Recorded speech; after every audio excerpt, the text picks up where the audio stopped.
Life, mental health, rare disease. That's what Never Give Up is all about. This podcast is a companion to my blog, photojournal.com. I'm Kevin Alexander, and I've been a professional storyteller for over 20 years.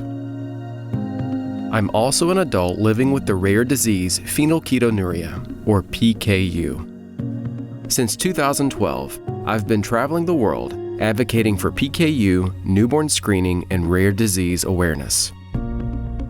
Living with a rare disease can be a heavy burden. So, on this podcast, I share thoughts, reflections, and stories to motivate you on your journey.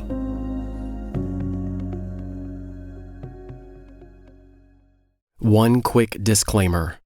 Parents, please listen to this episode before sharing with your children. This story isn't graphic, but it is intense and deals with issues that may be upsetting to younger listeners. So please listen to it first and then decide for yourself. I've got to be real with you. I was terrified of sharing this story. Terrified. But when I realized that I wanted to discuss mental health issues on my blog, and eventually on this podcast, I chose to open up about this. I hit a point last summer where I realized that I had buried a lot of memories way down, and holding all of that inside was eating me alive. It's one of the reasons I disappeared from PKU, newborn screening, and rare disease advocacy for a while. I think my friends in our community realize that I try to be positive in all circumstances, to look for the good in everyone and everything. But I've worried that people assume that's cheap sentimentality. It's not. It's determination not to let the darkness swallow me up. And as you'll hear, in my career as a TV photojournalist, I saw a lot of darkness. When I wrote this, I worried that people would think it's too much, that it wasn't true. It is, all of it. Or that I think everyone should share their mental health story. I do not. That's an extremely personal decision. But I've been open about my life ever since I started my work in advocacy in 2012. I just wanted to share this story so that anyone in our community who is struggling with depression or anxiety, or anyone who has been traumatized, will know that you are not alone. When the dark times come, and they will come, don't give up. Never give up on hope. This is a long story, but I didn't know any other way to tell it than to tell it all.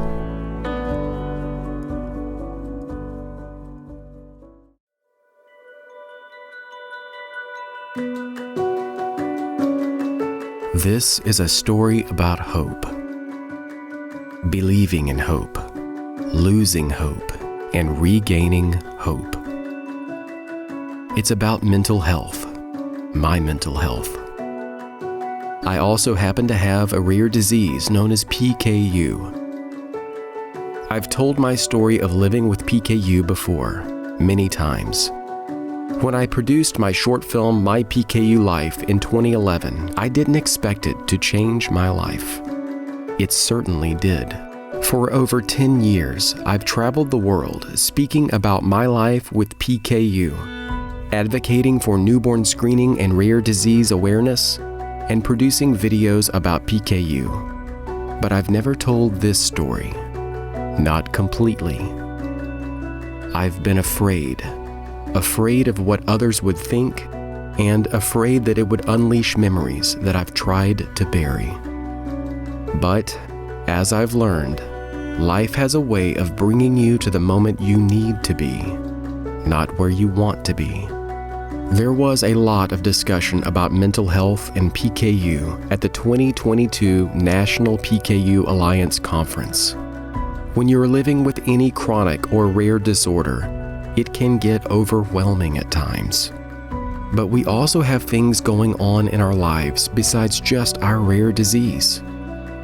How do we separate what is going on in our lives from the daily experience of the rare disease lifestyle? We can't, and we need to start talking about how we deal with everything that is happening to us, and how our rare disease is related to all of that. It was refreshing to hear so many people talk about mental health at the conference. I also realized that it was time for me to pause and reflect on my journey.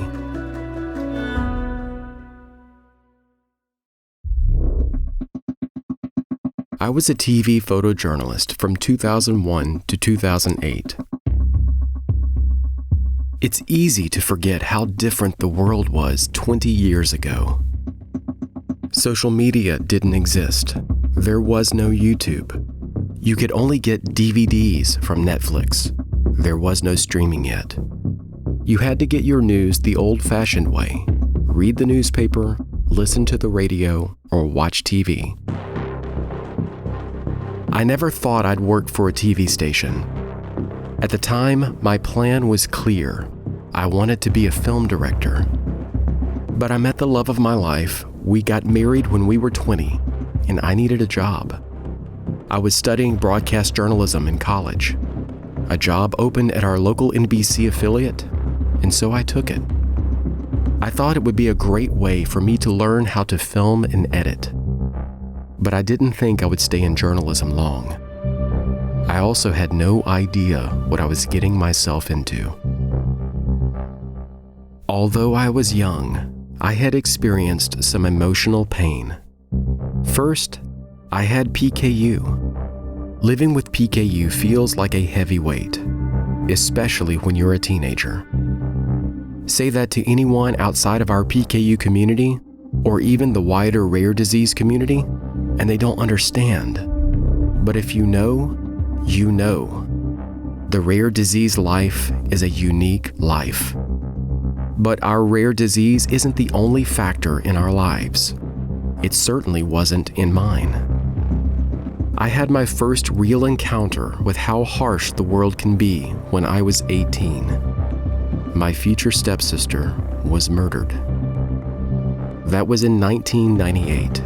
We were both the same age and went off to the same college. But she never really connected with that place, and so she returned home. I only saw her one time in that semester we were there together. A few months later, she was gone, taken from us.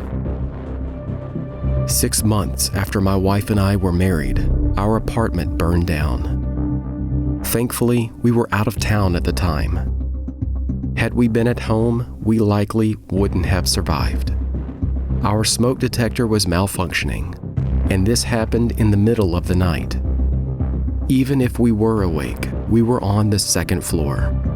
The fire started in another unit close to our front door, and we would have had to jump out the window, likely breaking a leg.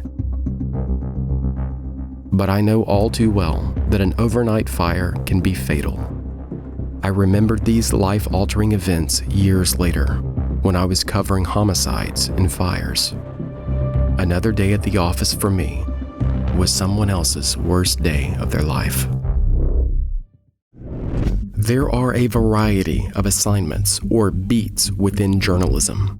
Health, politics, crime, weather, the list goes on and on.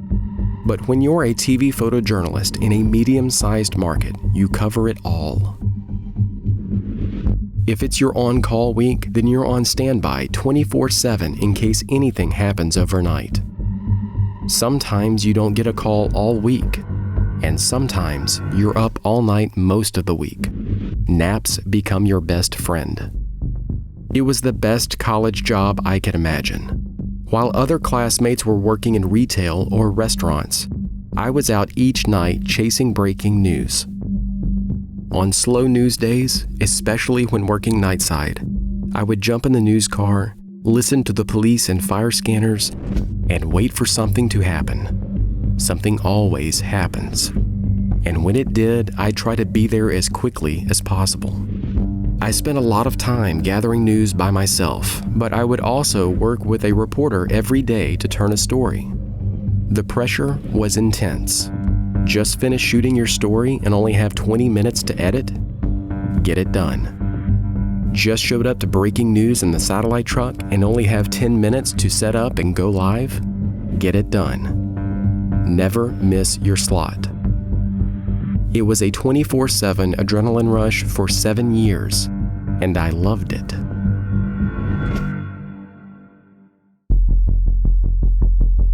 It was fun, but it could also be surreal. I didn't grow up in South Louisiana, where hurricanes are common. So I was 21 before I rode out my first storm. Hurricane Isidore was expected to hit the Gulf Coast as a Category 3 storm.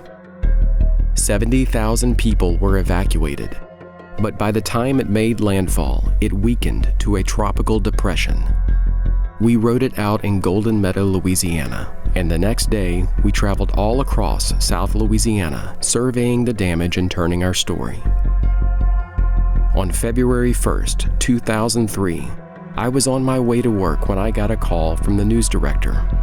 Immediately, I knew a big story was breaking. It was a Saturday morning, and a news director in the newsroom on a Saturday morning meant something big was happening. Space Shuttle Columbia broke apart during re-entry over our viewing area. A reporter and I were first out the door at our station, and we spent the day at Toledo Bend Reservoir, where numerous residents heard the sonic booms after it broke apart. I once randomly filmed an interview with a man for a story about depression during the holiday season. 6 months later, he killed 3 people and was on the run for 7 weeks. We searched the archives one night and found the interview we had filmed the previous winter. We had his face and voice on tape, so we sent it to America's Most Wanted. It was exciting.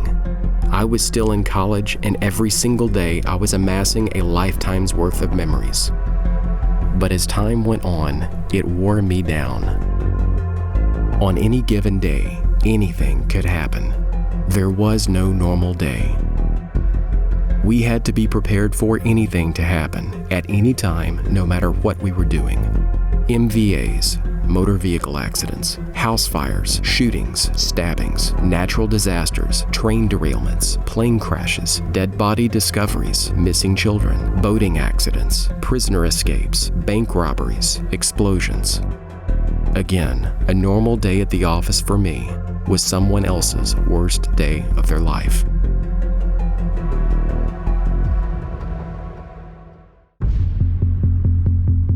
One night, I pulled up to an MVA, 18-wheeler versus minivan. It was late, about 10 p.m. No one was available to tell me what happened, so I immediately began filming. Wide shot, medium shot, tight shot. Wide shot, medium shot, tight shot. Rinse and repeat. After you do this for a while, you get in a groove. Shooting the news can become formulaic. You can do it in your sleep. On one hand, you're hyper-aware of your surroundings. At the same time, you're in your own little world. You're there to do a job, and you're trying your best to maintain some emotional distance from what's going on around you. The damage to the minivan was extensive. The front end of the vehicle was wedged underneath the trailer. I moved closer to get footage inside the vehicle. I was about 15 feet away, and because it was dark, I couldn't tell what I was looking at. I turned on the light that was mounted to my TV camera, and that's when I saw her, the driver, still in the minivan. She was dead. Now that I saw her, I couldn't unsee her. I knew she was someone's daughter, someone's partner, someone's mother, and she wouldn't be coming home that night. Another night, I was called out to cover an overturned 18-wheeler. I got the call at about 4 a.m., threw on some clothes, grabbed my gear, and jumped in the car. As I approached the area, I couldn't see anything. No semi-trailer, no police or emergency lights, nothing. I called the overnight producer to clarify the location. The scanners were going off in the newsroom. There was a shooting, and I was a few blocks away. I arrived before the police. The ambulance was on the scene, and the paramedics were treating the victim. I was about 100 feet away on the sidewalk, and I began filming, my head on a swivel because the suspect had fled on foot just minutes before I arrived. A few moments later, police swarmed the scene, and the crime scene tape was up. My camera was focused on the medics as they treated the victim. They loaded him in the ambulance. 30 minutes passed. The ambulance didn't move. The detectives told me that he was with a group of friends that night at a nightclub, stopped to get fuel on the way home, and someone walked up and just shot him. His friends and family arrived a little while later. Their grief was raw. I called the producer and asked if she wanted sound. She did, so I approached the family and did my job. I asked if they wanted to talk to me on camera. That always made me feel dirty, like a vulture swarming its prey, all in the hopes of a 10-second soundbite of someone saying the obvious. Yes, they were upset. But there's a way to do that with empathy and compassion, and that's something I tried to do while working in the field. Put myself in their shoes. I would go home that night to my wife. They would go home to an empty house. I finished gathering what I needed for the story, went back to the station to edit, and then went home, just as the sun was beginning to rise. A few hours later, I was in a large crowd. Everyone was celebrating life, but all I could think about was the man I had watched die that morning. For me, these were normal, daily experiences. At first, it upsets you. Months pass, and you see more every day. You grow cold. Years pass, and now you're numb. You can look at death and feel nothing. And then came Hurricane Katrina.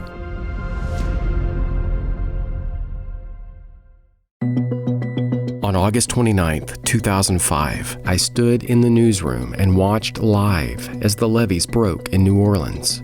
I watched as helicopters broadcast the first images of a flooded city, and I watched as a helicopter flew over the Lake Pontchartrain Bridge, showing severe damage from the high winds. I didn't know it at the time, but 5 days later, I would be in a boat on that lake, riding under that bridge. I had been covering the local angle. Even though the storm wouldn't hit our area, we were focused on it for days. Evacuees were seeking shelter in North Louisiana. It consumed every newscast. One night, after my live shot at a local shelter, the managing editor of our newsroom called me into his office. The storm had finally hit a couple of days before. He told me they were sending me down to New Orleans. "There are 2 things I need to tell you, and they're non-negotiable," he said. "First, get your tetanus shot, and whatever else your doctor can think of. We have no idea what chemicals are in that water. And secondly, don't do any cowboy stuff. and get yourself killed. We left the next day. While I was driving, the news anchor I was traveling with contacted a source in New Orleans. Many, if not most, of the people who stayed in the city were poor and had no means to evacuate. But others were taking advantage of the situation. There was looting, automatic gun battles in the street, and rampant murder. It was chaos. The storm had hit on Monday, and we arrived in Baton Rouge on Friday night.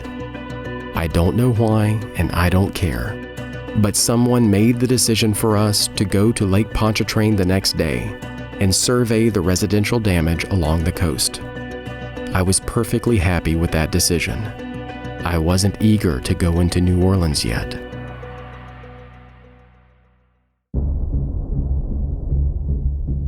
Saturday, September 3rd.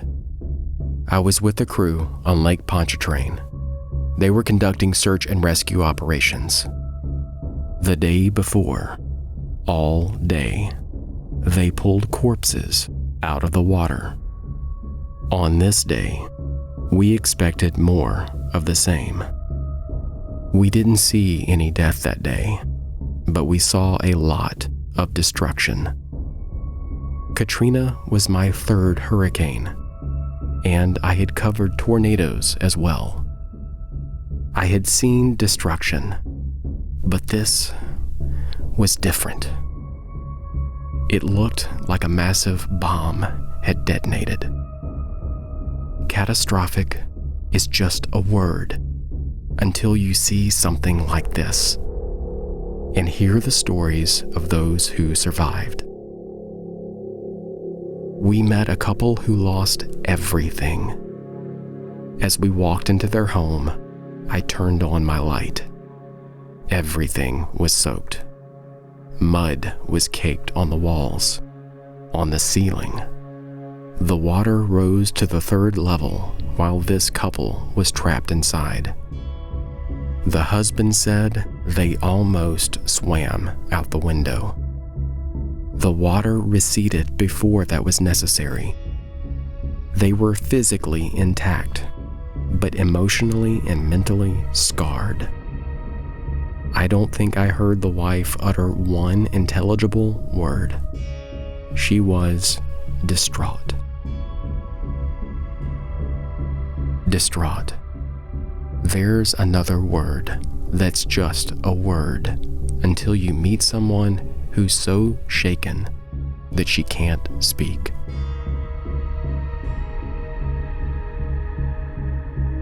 As we drove back across the lake, we passed by the bridge I had seen on TV earlier in the week. We drew closer, and I noticed an abandoned taxi. I couldn't help but wonder what happened to the driver. Did the vehicle break down? Were they able to flee in another car? Or was their corpse inside?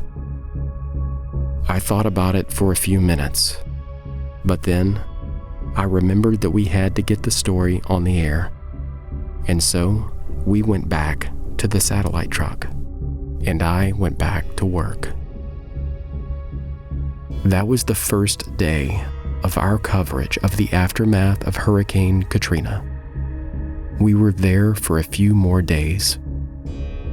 The unimaginable had already happened. The city had flooded. It was now virtually abandoned. And yet, nearly a week later, it still felt like anything could happen at any moment. It was chaos. No emergency services. Deserted streets. Silence. Hotel rooms were unavailable, so we slept on the floor in strangers' houses. On our last day there, a buddy and I got to some high ground on an I-10 overpass. We looked out over New Orleans, still trying to process what we saw.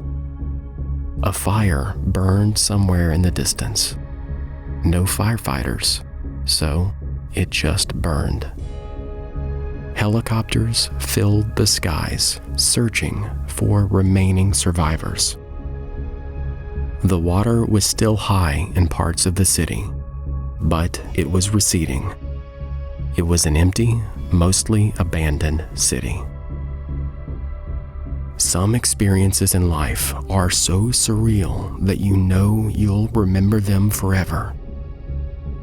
This was one of those moments. I remember Katrina every day. It fundamentally changed my view of the world. From that time on, nowhere felt safe. Anything could happen. I knew it because I had seen it.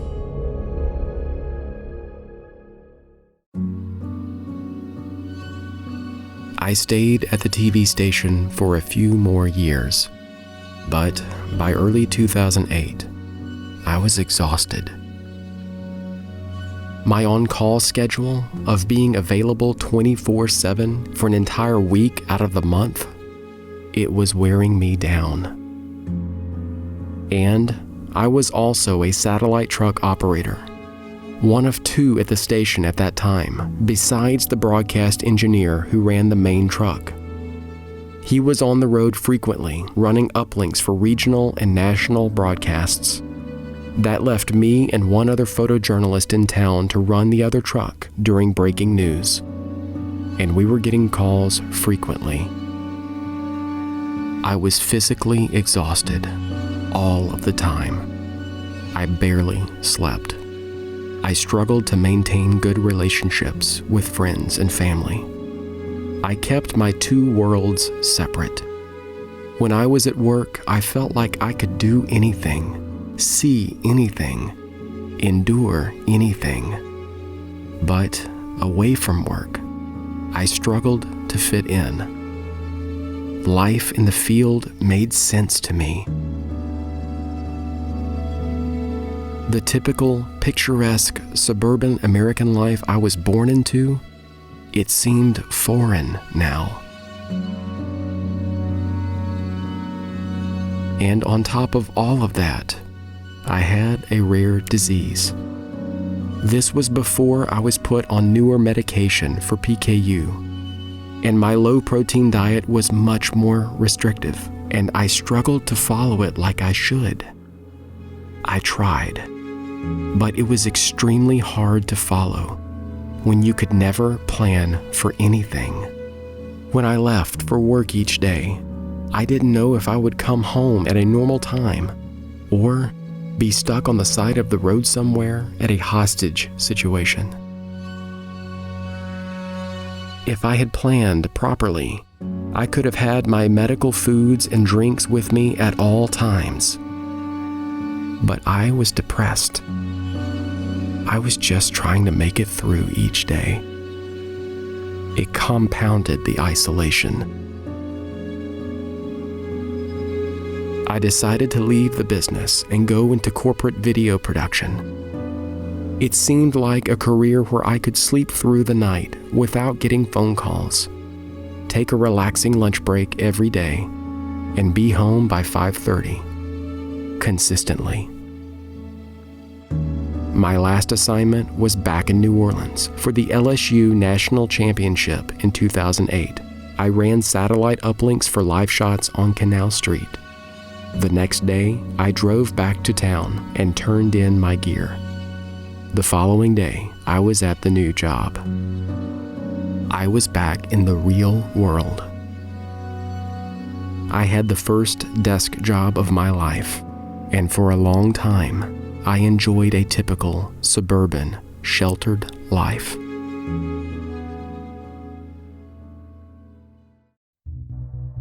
March 9th, 2009. I know the date well because I wrote in my journal that night. I came home frustrated about a conversation I had that day. I don't take it well when people provide easy answers to life's most difficult problems. It's easy to say stay positive when someone has been sheltered their entire life. But when you've worked in the field and have seen life in the streets, people in tremendous pain or dying, you see life differently. I told my wife, they have no idea what I've been through. But I had never shared with her what I had seen in the field. I had learned to compartmentalize to function in that environment. I kept what I saw each night to myself. I didn't talk about it when I came home. But that night, something ripped open. My two worlds collided, and I shared story after story after story. It felt like 7 years of my life that I had just stuffed inside came back to the surface. I wasn't just remembering it, I was reliving it. But I didn't know what to do. I didn't know who to talk to. I knew I needed help. I knew things weren't right. One night I had dinner with friends. They could tell something was wrong, but I was trying to keep it all inside. Anyone struggling with depression or anxiety knows how to keep up appearances so that people won't ask you that annoying question, "Are you okay?" "No, I'm not okay." That's what you want to say. But you also know that people often ask that question, expecting to hear, "I'm fine. Everything's fine." I kept it together until I got to my car. And then, once I was finally alone, I broke down. I don't cry often. At least, that's the way I used to be. But these days, well, let's just say that I'm not afraid of it anymore. Some grief is so profound, some pain so raw, that you feel like your heart has been ripped from your chest. In moments like that, you don't care about being tough. You don't care about keeping it together.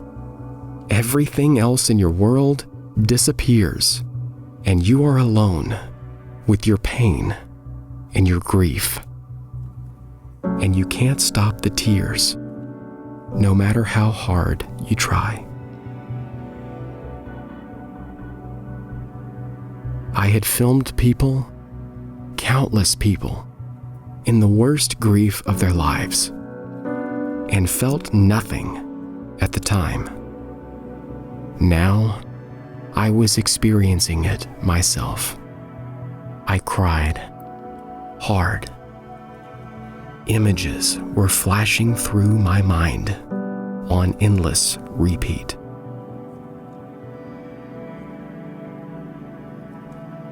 In this story, I've deliberately avoided sharing anything too graphic. I've hinted at it and struggled with just how much to share. People don't realize how much you see when working in the field in TV news. If you're covering a car wreck or anything involving death, you see a lot that you can never put on TV, much less forget.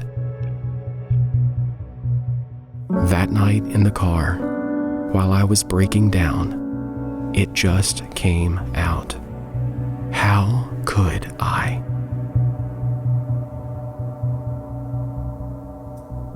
I felt tremendous guilt for every time I stood by, watching others in the worst pain of their lives or in their last moments on earth, and did nothing to help.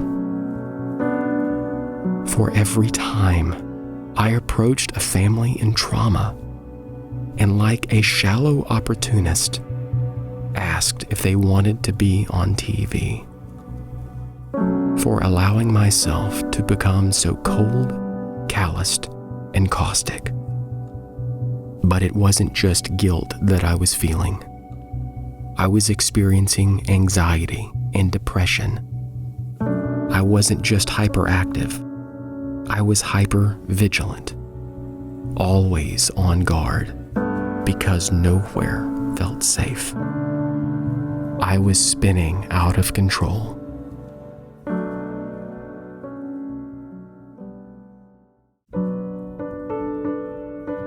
Eventually, I sought help. I found a therapist and told her my story, and I received a diagnosis: post-traumatic stress disorder, PTSD. At first, I couldn't accept that.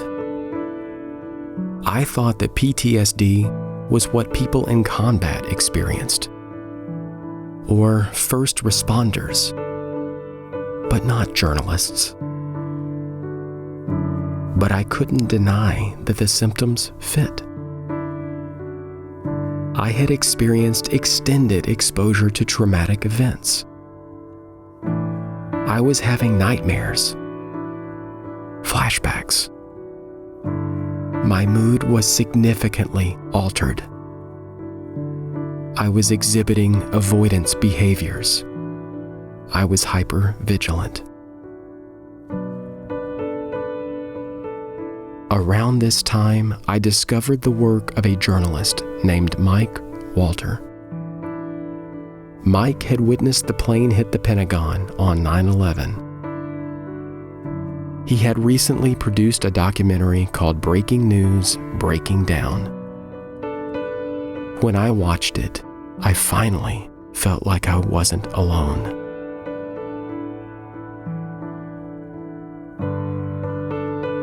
Other journalists had done what seemed impossible to others in our industry: admit they were human. They acknowledged that those who work in the field witness trauma regularly. Eventually, it can take its toll. That was especially true for those who covered a major historical event like 9/11, or in my case, Hurricane Katrina. I stopped fighting and accepted my diagnosis. I had lost hope that I could have a future without anxiety, without depression, without flashbacks, without nightmares. But having a diagnosis gave birth to hope once more. I realized that I wasn't alone and that others were facing similar battles. And I began the long road to recovery.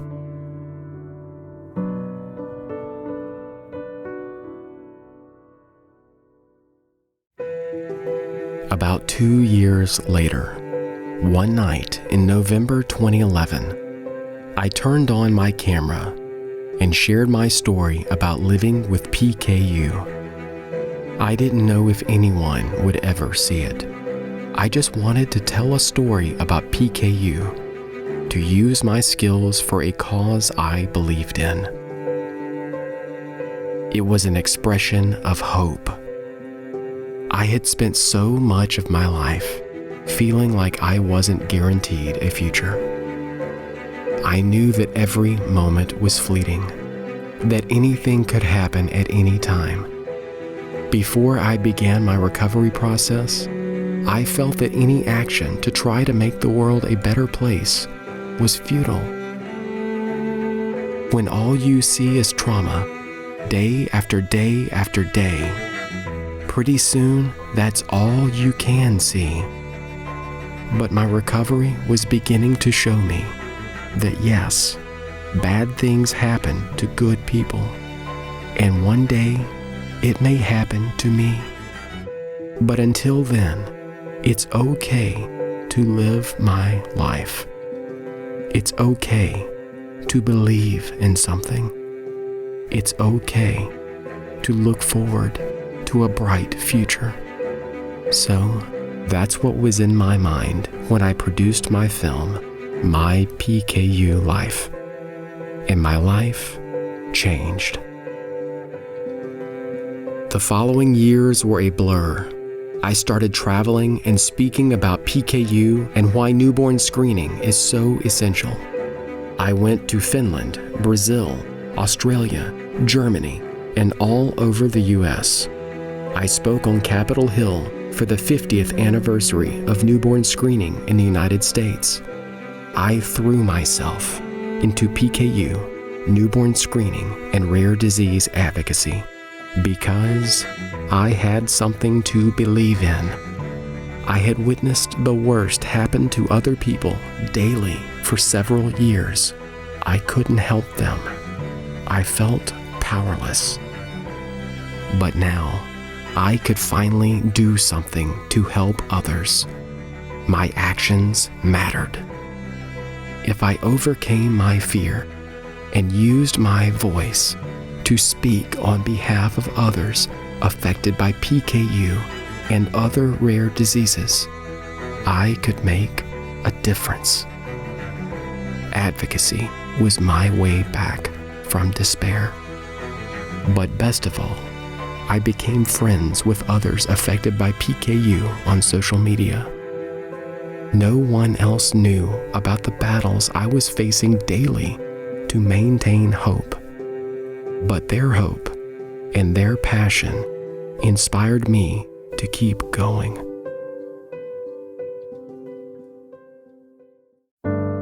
As the years passed, my struggles with PTSD became less intense. But at any moment, it can creep up unexpectedly. When the pandemic hit, it was like watching the unimaginable happen all over again, just like Katrina. Only it happened over a longer period. I would check the news or social media and have a panic attack. So I had to take a break. I spent 2 years away from the community I love with all my heart. But an experience in the summer of 2022 brought everything full circle. I was on vacation and spent some time writing in my journal about Hurricane Katrina and my previous life in broadcast journalism. I also read about PTSD for the first time in years. The DART Center for Journalism and Trauma is an incredible resource, both for journalists covering trauma and processing their own. I read an article called Covering Trauma: Impact on Journalists. It described my experience perfectly. Later, at that year's National PKU Alliance Conference, I was in a presentation about PKU and mental health. I looked up at the screen at one point and saw the words, post-traumatic stress disorder. And it all hit me again. I had a panic attack. My chest tightened. I couldn't breathe. My hands trembled uncontrollably. I was in a room with people who knew me, but had no idea what I had experienced. It was like two worlds were colliding. My previous life as a journalist in the field, and my current life as a PKU advocate. The next few days were difficult. I had flashbacks. I was hyper-vigilant. I couldn't sleep. I would stay up late into the night, writing in my journal. I wrote over 70 pages that week. I would do my best to be sociable in public, but I would take frequent breaks to be alone, so that I could just breathe and cry. But it's what I needed. I've been running from the pain for a long time, but I finally realized that it's time to slow down and deal with it. I still compartmentalize, lock it away, and ignore it. So many journalists think it's admitting weakness to say that life in the field can wear you down. I think it just makes you human. I'm sharing this now because I know what it's like to go through the battle of your life and feel alone. No one should have to feel that way. Everyone in the rare disease community is fighting a battle. Parents fighting for their children. Teens trying to fit in despite always standing out. Adults coping with always feeling different. Our individual life experiences aren't the same, but we share a common experience of living with a rare disease. That's why we need each other. We need to hope together. I've spent the last few years trying to run from it all again, trying to keep my painful past far away from the life I now try to live as a PKU advocate. But I can't run anymore. It's time for me to accept both realities. Yes, I've lived through a lot of pain. And yes, there is hope for the future. Life is about living within that tension. It's about facing the darkest moments when you are terrified, because that's when you often discover who you are. But it's also about embracing every single moment as a gift, because that's when you discover who you are becoming.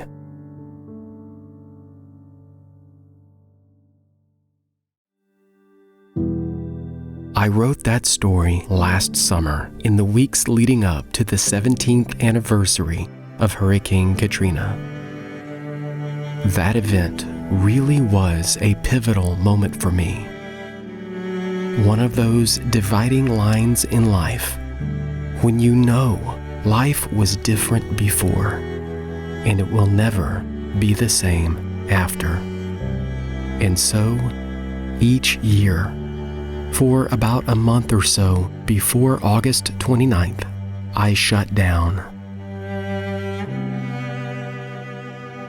I wrote this story because I was tired of shutting down.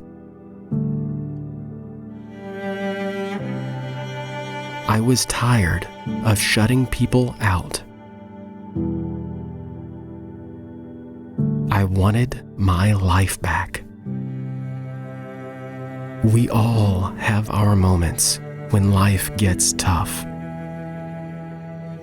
It happens to everyone. And when it does, we can isolate ourselves and feel like no one understands or cares what we are dealing with. We feel like life is spinning out of control and that there is no way back. The way back is by reaching out, engaging with community. I reached out last year and engaged with the PKU community again at a time when no one knew what I was dealing with. The friends I reconnected with, the new ones I made, and those I worked with on this cause will never know how much they helped me through a dark time. Being part of a community is what helps to keep hope alive. So, if you are having a rough time right now, reach out to someone. Reach out to me. Just reach out. Remember, there is hope. And never, never, never give up.